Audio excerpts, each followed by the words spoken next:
అల్లూరి సీతారామరాజు జిల్లాలోని 6 ఎస్బీఐ బ్రాంచీల పరిధిలో ఆర్థిక అక్షరాస్యత అనే అంశంపై ప్రజలకు అవగాహన కార్యక్రమాలు నిర్వహిస్తున్నారు. నాబార్డు ఆర్థిక సహాయంతో ఎస్బీఐ తుని రీజనల్ మేనేజర్ ఆదేశాలతో అల్లూరు జిల్లాలోని ఎర్రంపేట, రేకపల్లి, తోటపల్లి, టేకులబోరు, వైరామవరం, గంగవరం బ్రాంచీల పరిధిలో ఆయా బ్రాంచ్ మేనేజర్ల పర్యవేక్షణలో ప్రజలకు అవగాహన కల్పిస్తున్నారు. ముఖ్యంగా రాజమహేంద్రవరంకు చెందిన విభూది బ్రదర్స్ కళాజాత బృందంచే మ్యాజిక్ షో, వీధి నాటిక, జానపద గీతాలు, హాస్య వల్లర్లతో బ్యాంక్ డిపాజిట్లు, జనరల్ ఇన్సూరెన్స్, ప్రధానమంత్రి జీవన్ జ్యోతి, పిల్లలకు సంబంధించిన ఎన్పిఎస్ వాత్సల్య, పిఎం విశ్వకర్మ, ముద్ర, కేసీసీ తదితర రుణాల గురించి వివరిస్తున్నారు. అలాగే ముఖ్యంగా పెచ్చుమీరిన సైబర్ నేరాలు, తీసుకోవాల్సిన జాగ్రత్తలపైన అవగాహన కల్పిస్తున్నారు.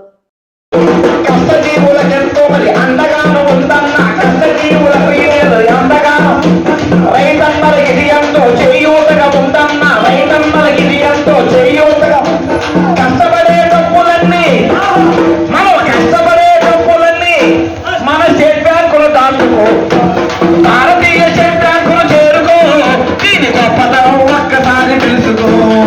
భారతీయ స్టేట్ బ్యాంకులు చేరుకో, దీని గొప్పతనం ఒక్కసారి తెలుసుకో.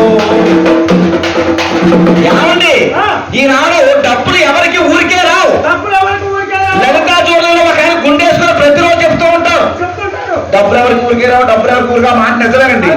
కానీ మనం దాచుకున్న డబ్బులు ఈనాడు నా బ్యాంకులో దాచుకుంటే ఈనాడు క్రైమ్ కాబట్టి మన డబ్బు సైబర్ నేరగాళ్ళు ప్రపంచంలో ఎక్కువగా ప్రబలిపోయి మనం దాచుకున్న డబ్బులు వాళ్ళు దొప్పేస్తున్నారు.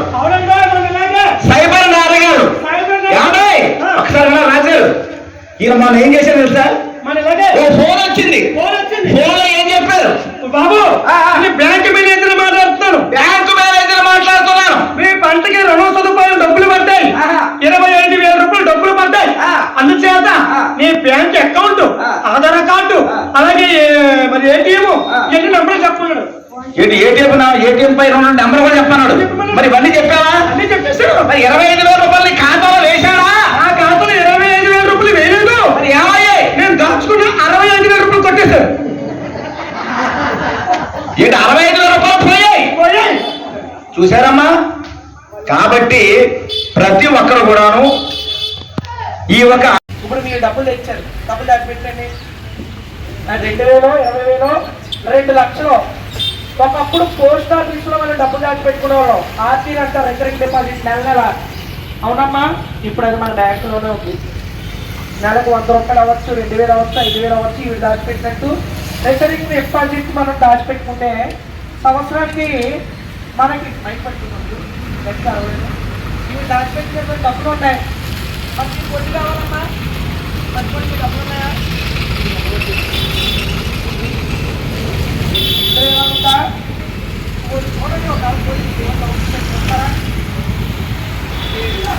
దాంట్లో కలిపేస్తున్నాడు వడ్డీ. అవి లెక్కేసేసింది 2,000 ఉండాలి. ఖర్చు పెట్టుకోమ్మా.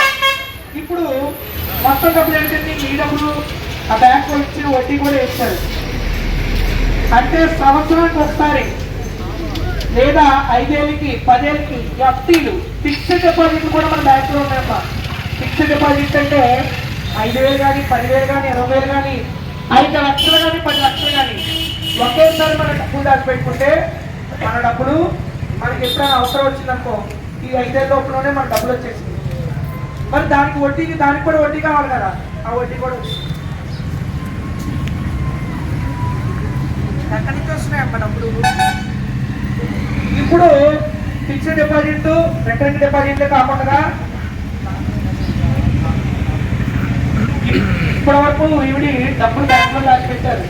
డబ్బుకు భద్రత ఉంది, భరోసా ఉంది, వడ్డీ వచ్చింది. ఇప్పుడు డబ్బులు ఇక్కడ నల్ల చీటీలు, చీటీ పాటలు, ప్రైవేట్ సంస్థలు, అర్బియా గోల్డ్, అగ్రి గోల్డ్ అని ఎక్కువ డబ్బులు ఇస్తాం. బ్యాంక్ ఇచ్చే వడ్డీ సరిపోలేదు, మాకు డబ్బులు ఎక్కువ కావాలి, అంతకంతగా డబ్బులు కావాలి అని చెప్పి ప్రైవేట్ సంస్థలో డబ్బులు దాచిపెట్టింది. ఆ డబ్బులు ఏమేం చూద్దాం, ఎక్కువ వడ్డీ వచ్చిందమ్మా, 2 చేతులు పడుతుంది.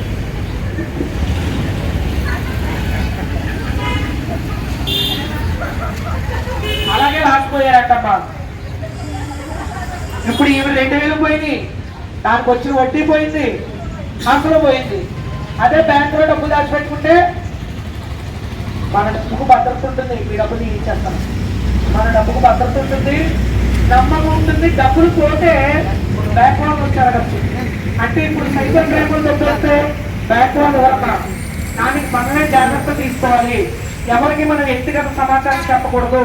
బ్లూ కలర్ లో వచ్చే లింకుల్ని వెలది న్యూస్ ఛానల్ అందరూ చూడండి, లైక్ చేయండి, షేర్ చేయండి, సబ్స్క్రైబ్ చేయడం మర్చిపోకండి.